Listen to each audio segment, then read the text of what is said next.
Welcome to the Crazy Cool Family Podcast with Don and Suzanne Manning.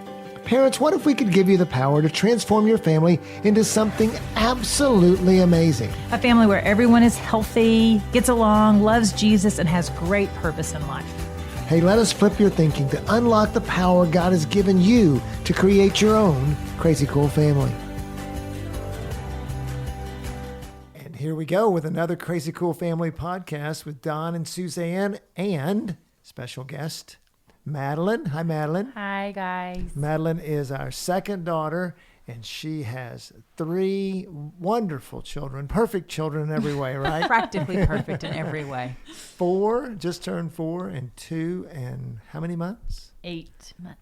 A boy. Squishy 8 months. Yeah, a boy and then 2 girls. So we love to get our kids on, especially the ones that are married, having kids, because they give a perspective from the front lines. I was about to say, yeah, they're battling the battle right there with you, parents that have small children as well. Sometimes I think we look back with rose-colored glasses and remember it's probably better than it was. And so to have the grandchildren and see our children raising children, I'm reminded, oh, yeah, that was hard. Yeah. Oh, yeah, my kid did that. Oh, I forgot about that. Well, and if you're tracking with if you're new to the podcast, welcome. And we love to have new people coming in. We are in the middle of our Family Culture Made Simple series. We've been working on this since about January. Going to go through May as we go through the 4 pillars of culture. If you go to our base camp, our membership site, you can have we have courses on each one of these pillars. And right now we're going through what we call relational discipline. And if you think about discipline, what's the goal? The goal is that you want to connect with your kids so that they do the right thing on their own, right? I mean, Madeline, are you getting your kids to do the right thing on their own? We're working on it every day. Discipling. Yeah. You have lots of opportunities, yes, right? Yes. Yeah. And so, but the goal is that we want to get them to self-control, to go from parent control to self-control. And really when discipline works, it becomes so easy because our kids do the right things on their own. Mm-hmm. That's where I just think, the end of Matthew 11, Jesus says, my yoke is easy and my burden is light. When we start to get into the rhythms of discipline in our homes, we really do get to experience the yoke being easy, because when your kids are following, they're not always arguing, they're not always trying to challenge the status quo, man, family and parenting become so much easier. So when we did our discipline course, we did 7 discipline drivers. And so if you go back to the last, so we're going to name them right now, but we did the first 2 last podcast. So if you missed that, go back and get the first 2. We're going to do the second 2, or the number 3 and 4 today. And then we'll keep going as the weeks go on. Yeah, and so just real quick to run through those discipline drivers. Think before you act is 1. Ask forgiveness. Today we're going to talk about act like the parent, not the child. Sometimes we feel like throwing a fit like the 2-year-old, but we really should not. And then we're also going to talk about see things through the eyes of your child.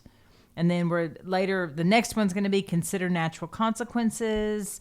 Life is in the why, and let them make mistakes. And I know that sounds like a bunch of words, and so tune into the future podcast and we'll explain all those. But today, let's talk about act like the parent, not the child. What do we mean? Well, first of all, that can be offensive to some parents. It's like, they can say, it actually, yes, yeah. And it's meant to be in some ways, because we do want you to think about quit being a child as a parent. Yeah. And it really relates back to, if you go back to the parent to God, you notice in our Crazy Cool Family house, if you go to our book or our base camp, we always put pursue God at the top, because you will only be as good a parent as you are a father or mother as you are a son or daughter of the King. Mm-hmm. That who we are determines what we do.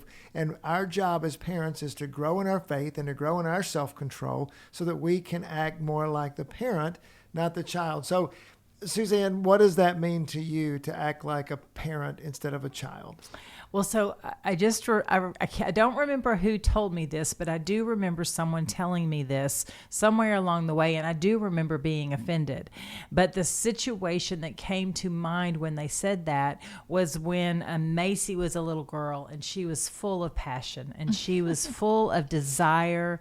And so anywhere we went, if she didn't get what she wanted, then she was not only going to let me know that that, but the whole store. And so she would just lay it out on the floor, yell and scream, and just have a grand old time in her passion. And I would match that intensity. I wouldn't lay on the floor, but I might as well have, stop doing this. This is crazy. Why do you do this every time we go out? And so that's when I remember being fully, completely convicted that, I'm the adult here. I'm the one that's, how old was I when I had my 28, 29? I mean, I was nearing 30, somewhere around there, and was acting like the 2-year-old. And so that's when I first remember that happening for me. Madeline, you're right in the middle of it. Do you find yourself? Yes, it sometimes feels impossible to not act like the child because your it's like emotions are there too, and they're valid too. I'm like, Macy was emotional because of whatever reason, and you're emotional because she's emotional. And so it's hard. We had a very similar experience with Everly, my 2-year-old, in Chick-fil-A. She has similar fit status as Macy, just like embarrassing, just so embarrassing. And goes quickly. Yes. From 0 to 100. So I wouldn't let her have all the hand sanitizer in the whole Chick-fil-A playground. She had already dumped it all over the ground and made a huge mess. And so we decided to leave, and she threw herself on the ground and threw a huge fit. And I was embarrassed. And that's like where my emotions were coming out, is I was like, this is embarrassing that you are acting like this. It's showing that I'm not a very good mom. It's showing that I don't have control of my kids. I was feeling frazzled because I couldn't get my other 2 kids out the door. One couldn't walk. One didn't have his shoes infant, on. yeah. And so just like all these emotions came up in me too.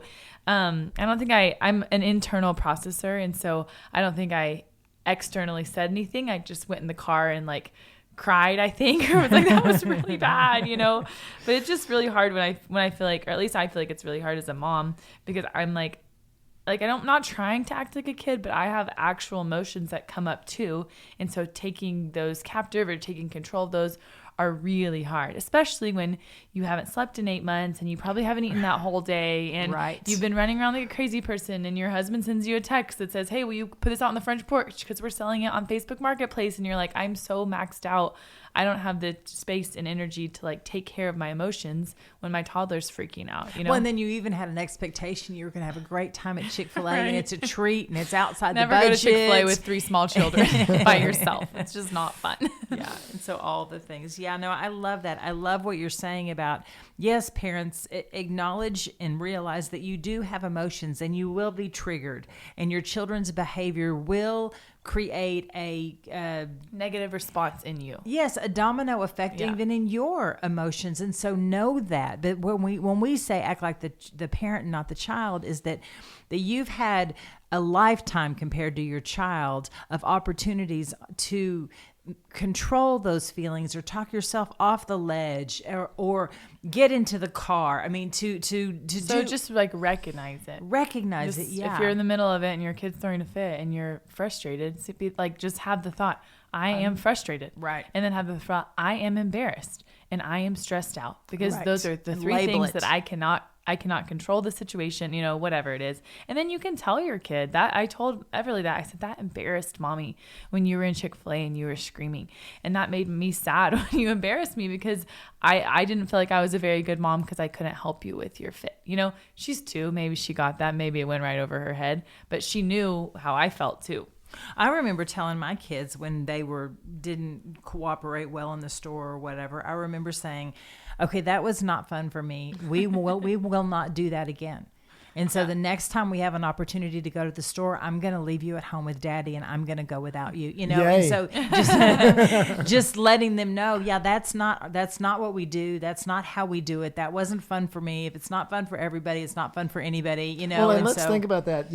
Okay, let me read a scripture here, because I think this has something to do with this. Obviously, the Bible, as scripture usually does. The Bible can, but it also kind of acts like we're talking here. It says, it's in Hebrews chapter 5, verse 11 through 14. It says, we have much to say about this, and we do. We always have much to say about this. But I think this is the writer of Hebrews talking. We have much to say about this, but it is hard to make it clear to you because you no longer try to understand. In fact, though by this time you ought to be teachers, you might say by this time you ought to be parents, you need someone to teach you the elementary truths of God's word all over again. You need milk, not solid food. Anyone who lives on milk, still being an infant, is not acquainted with the teaching about righteousness. But solid food is for the mature, who by constant use have trained themselves to distinguish good from evil.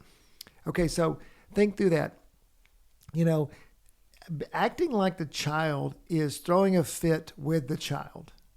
Acting like the parent, we distinguish that by, it's a good thing to tell the kid, like you did, Suzanne, there is, hey, we're not doing that anymore. Mm-hmm. But if you're, just like we went back to, you can be firm without being angry and throwing a fit. You don't have to match the fit of your child. You can say, hey, guess what? We're not going to do that anymore. And we didn't with Macy. Actually, we made a decision. Let's help get her through it by, we didn't go out to eat for a while because it was a troubling situation, and it wasn't worth, $50 to $100 to go have an hour of difficulty. I just paid for that, Yeah. It's like, wow.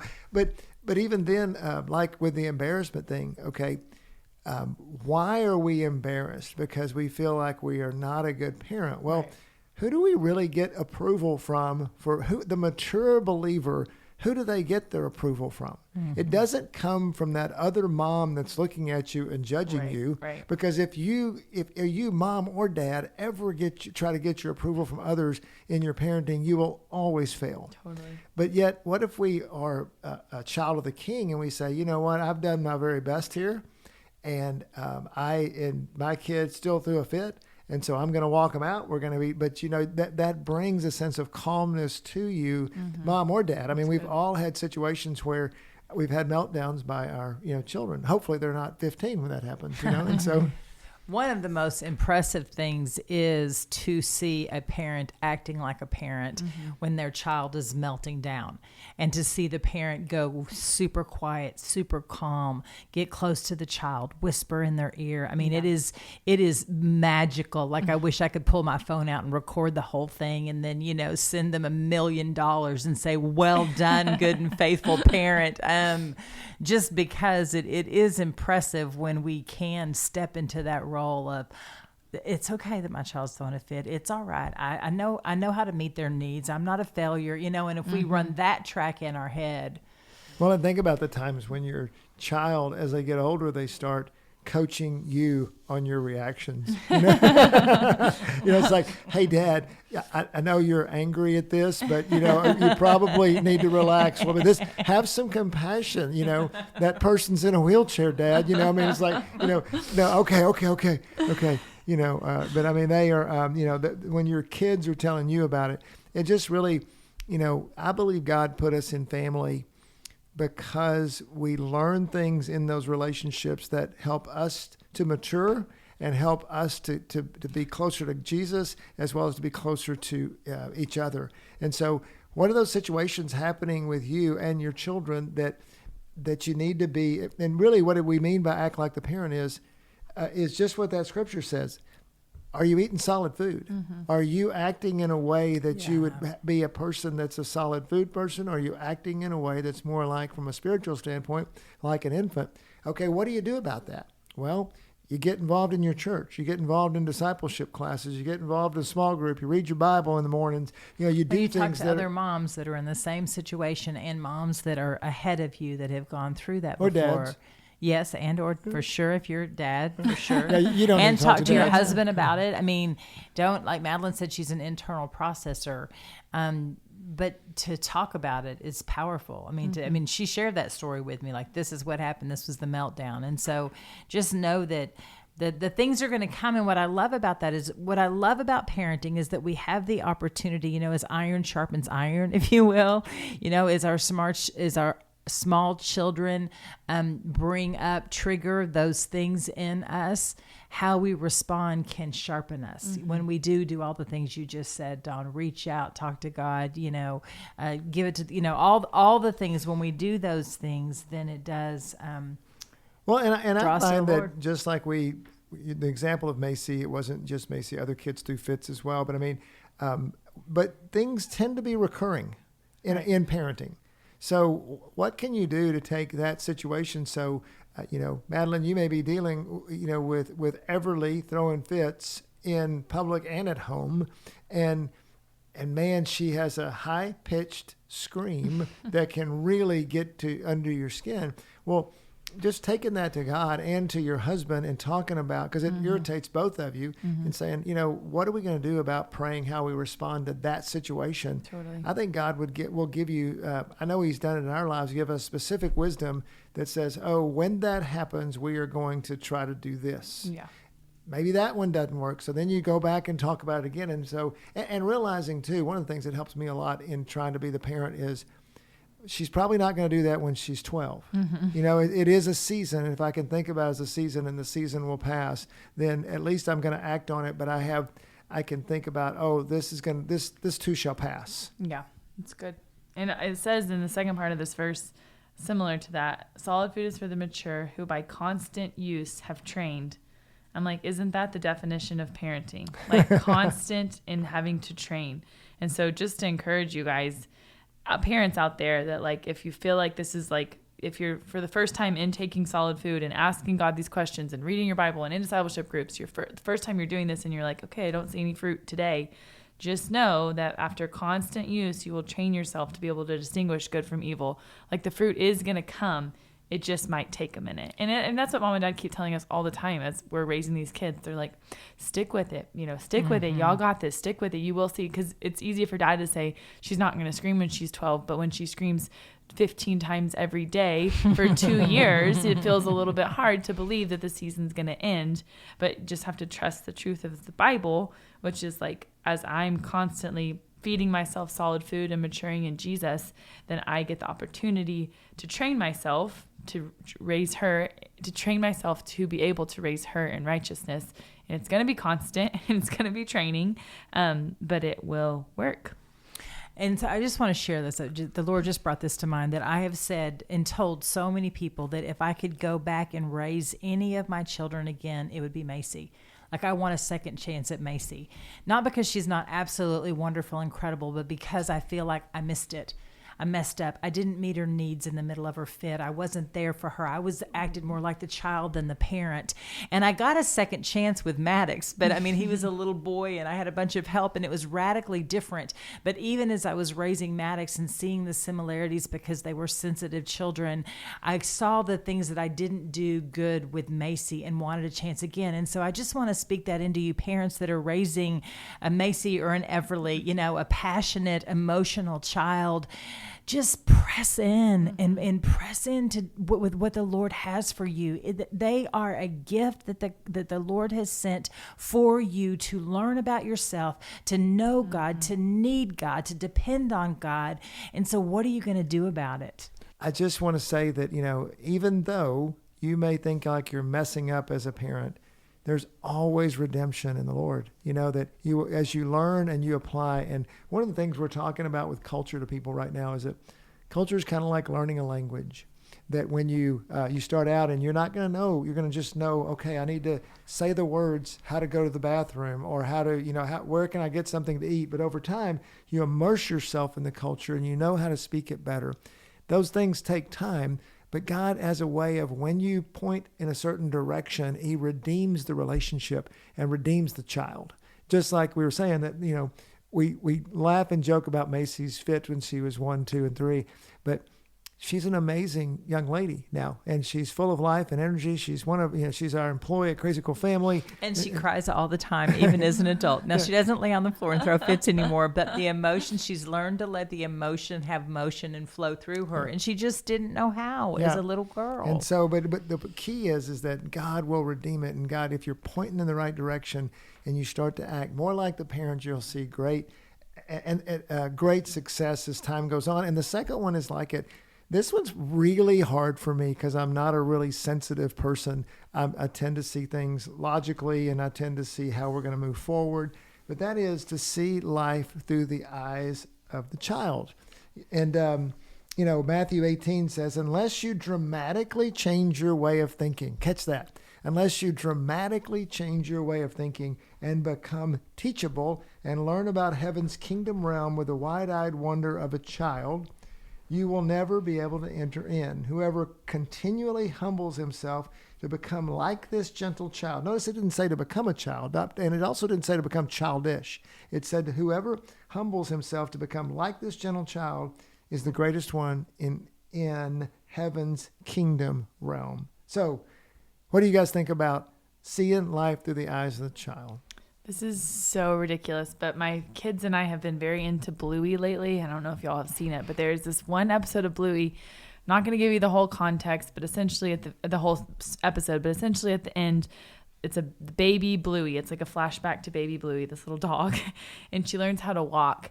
And the mom's been trying to get her to walk the whole episode, and finally she learns how to walk. And her little arms are like, it's like through the eyes of Bluey, and her little arms are like up towards her mom, and she's taking her first steps towards her mom, who's like in the kitchen doing dishes. And the mom turns around, and the little sister asks, what finally made Bluey decide to walk? And she goes, I think maybe Bluey saw, or the little sister said, I think maybe Bluey saw something that she wanted. And it was the mom. Like Bluey wanted the mom. And that's what made her finally decide to take her first steps, was like walking towards the mom. And I'm watching this episode with my kids bawling. Just like, I mean, like, and they're like, Mom, what's wrong? What's wrong? And I said, that's it. I said, all you guys want is us. You want to play with us. You want to be around us. You want to hang out with us. You want to da-da-da. And I was like, and all I keep doing is the dishes. I just crying. But that was just like a silly moment where I like understood my kids in a way that I was like, this revelation of like, I feel so busy with my, honestly, household chores, the tasks and of life. Yes, and relationships and just different things that I like. Really, what I just want to like play with them during the day, but I feel like I don't even have time to play with them because I'm too busy cleaning up after them, and I get too stressed out about it or whatever. And so I think that just like things like that, just like taking moments to like slow down enough to be like, what do you want? What do you, tiny 4-year-old, want today? Mm-hmm. And it might not be that crazy. It might just be like for you to sit in the playing room with them and play for a while. Or what do you, 15-year-old girl coming home from school, want? Do you want to ignore me all the way home from school? Or do you want me to ask you that one more question that's going to get to your heart, that's going to unlock something that happened today that wasn't that peaceful, you know? Mm-hmm. Just like asking the question, like seeing life through their eyes is just understanding like what is something that like makes them come alive. And as a parent, a lot of times the relationship with them, like your relationship with your child, is something that can make them come alive like really nothing that they have experienced on earth yet, especially with little kids. If you give them your attention and play with them, it unlocks something in them that just is the sweetest, best thing. So that's one thought, Bluey. Yeah, no, I love it. No, I love that. I just think that, I mean, so what we're talking about here is empathy, and to understand it from their perspective, whatever the situation is, and to see it through their eyes. And so if there's something that they want, or and that they're heartbroken about, and it seems like it's nothing to you, it was something from the dollar store and it's just so minor, and you're thinking, I can go buy 100 more of those. They don't, but that's from our adult perspective. Right. From their perspective, they'll never see it again. They don't have any way to get to the store. They don't have any way to pay for it because they don't have an income, nor do they even understand money whatsoever. So it is an impossible thing for them. And so I just think that this is one of those things that as parents, if we can tap into this, seeing life, seeing what our children see from their perspective, we will connect with our kids in a mighty, powerful way. And you'll win their hearts because they'll you'll trust have you. them. Yeah. Oh yes, because you're on the same page, and in their mind you're on the same page. You guys are coming at it from the same direction. You're laughing at the same thing and enjoying the same thing, and yeah. I remember we were coming back a couple of days ago, and we were talking. Madeline and I were coming back, and in the car, and we were talking about how you had told Truett, your 4-year-old, that somebody was worth $50 billion, and he was trying to grasp the meaning of that. He was trying to quantify it, yeah. Yeah, like, how many toys? Yeah. Because he had like a $3 toy he wanted or something. He's like, how many toys could I buy? And you're like, okay, Truett, you could buy like the store 10,000 toys a day. When you think of the biggest building in the world, you could fill up that whole building with that 20 times, you know? And we think, wow, there's just, that's silly or whatever. But in reality, that's how they explore life. You know, kids at that age explore life through play. They relate to life through play. And that's why I think Jesus tells us to become like a child, to think with the wide-eyed wonder of a child. You know, we spend our whole life getting the wild-eyed wonder of a child getting taken away from us. And I think Jesus really wants us to, he speaks to us and says, go back to that. Go, because it's not just to see life through the eyes of the child. It's also to open your eyes and help you recapture the wonder of life. And it makes you a better person, and it makes us better parents for sure.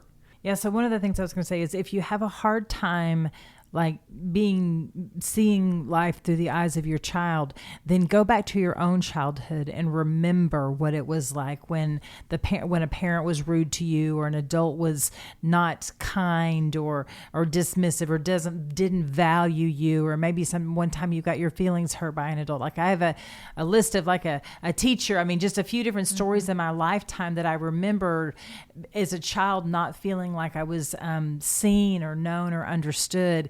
And that is what drives me to want to do that with little people. And my mom would say all the time, they're just little people. And so to see them as they're just little people. And so then you take that, and so you take your own experiences as a child, and then you try to see it as them, but then you take that, and it really is amazing what they think. Like I sit there and watch that 8-month-old, and I'm like, what is going on in her brain?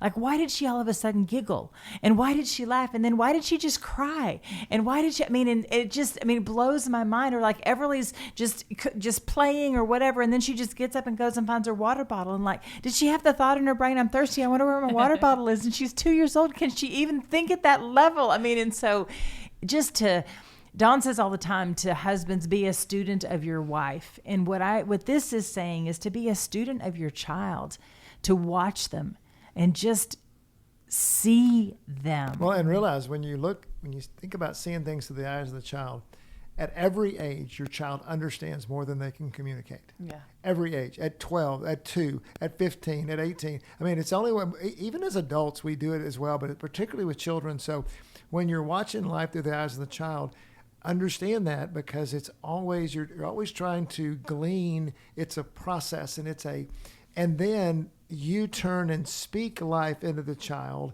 and as you see what's going to help them be motivated, what's going to help them to be inspired. Yeah. And so when you do see life through the eyes of the child, how you respond, I think, is really important to what they come up with. Do you validate it or do you tear it down? And so like an example is my kids. I had a lot of sad things happen lately in our life, and I was crying about something sad that happened, and my little kids said, "Mom, don't cry, it's fine, be happy."